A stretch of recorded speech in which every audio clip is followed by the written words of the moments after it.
After failing as a brewer and a newspaper publisher, what do you think gave Samuel Adams the confidence to become an aspiring leader? Sam Adams, he kind of grew up around people like his father, Deacon Adams, and a lot of men of the Massachusetts Assembly. And these guys basically helped him formulate his political ideas. He read up on the Massachusetts Charter of 1691. He read up on the Magna Carta of years ago, centuries ago. And these gave him an idea of his framework of how the colonies should be run. And that's that the people here in the colonies should govern themselves by themselves. So his years at Harvard, his years under the tutelage of many other politicians, gave him the confidence to support these claims, support that there should be taxation on representation. So even though he failed as a businessman, as a newspaper publisher, like you said, or as a tax collector, he still had his political backings and his political ideals to push him forward. Plus, he had a lot of support. He had friends in high places who actually agreed with him. So regardless of if he failed or succeeded on those actual aspirations, he could still push his political agenda. Numerous people referred to Samuel Adams as one of the first domestic terrorists in the United States. Do you agree with this statement? I don't agree with it, but it's not just a flat no. In some events, like the Stamp Act riots, a bunch of riots that held here in Boston and other colonies after the Stamp Act, some people say that he sort of incited it.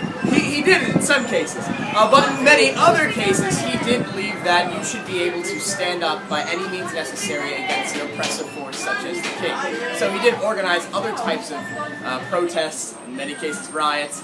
There's the other side of, say, the Boston Massacre, where people were throwing rocks, oyster shells, snowballs at these officers, daring them to fire. So I wouldn't call him a domestic terrorist, but he did have a strong opposing view, and that was problematic. So.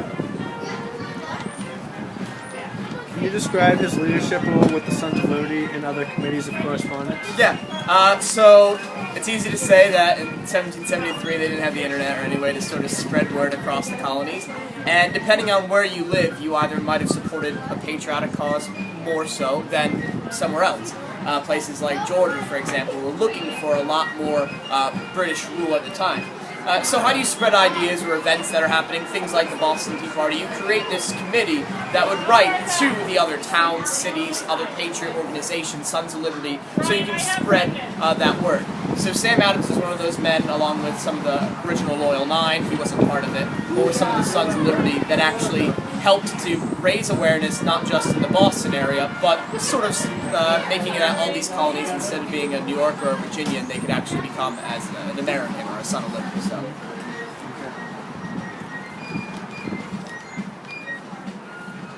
How was he able to rise to such a position of power? He was able to rise because, one part, he was part of an influential family. His father, Deacon Adams, was well respected as a land bank official before that went south, as a member of the congregation, also as a political organizer himself.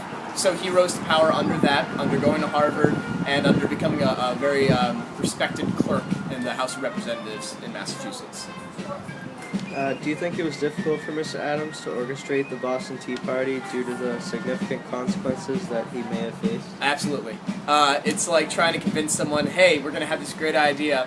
We can't talk about it in public because if we do, we could get arrested and hanged for treason. We can't ever admit to doing it because if we do, we could be hanged for treason. We have to find a way to do it secretly because if we ever get caught, we could get hanged for treason. So trying to find people to support that cause almost seems impossible. Luckily, a lot of the men were like him, like-minded, and they had meetings at sort of closed-off areas, Green Dragon Tavern, at their Masonic lodges, at places where they could have friends who would support them, and hopefully through the private setting have these conversations, so when you get to public, like the meeting they had before the Boston Tea Party, very few people would know who led the night. Also for Sam, he never actually went down to destroy tea this night, because he knew he'd have to have an airtight alibi, so he actually stayed behind that night. So even if people tried putting the blame on him, like they tried putting the Stamp Act riots on him, no one would ever suspect he was down there.